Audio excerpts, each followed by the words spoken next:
Okay, so we all saw this. Yes, that is what you think it is, and yes, that was terrifying to see on live TV yesterday.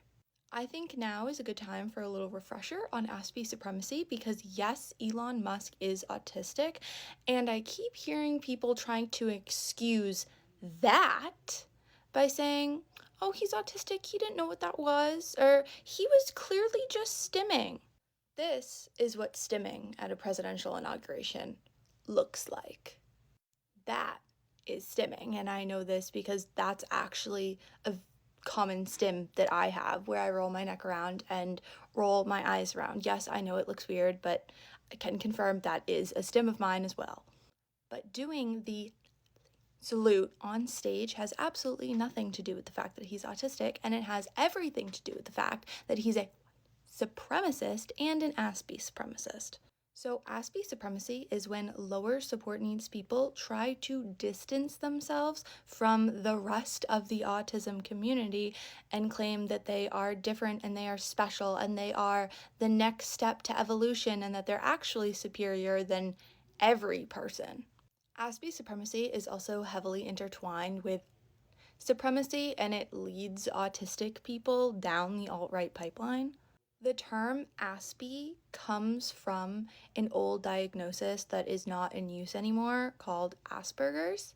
And low support needs autistic people who had high IQs were often given the label as Asperger's instead of autism.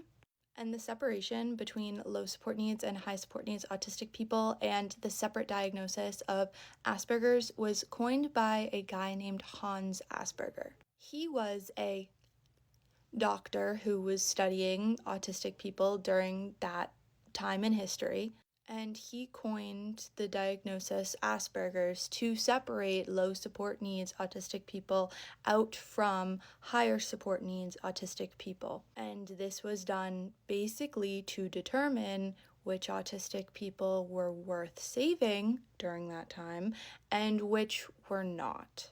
Asperger's as a diagnosis was removed from the DSM in 2013, and everything is now under autism spectrum disorder.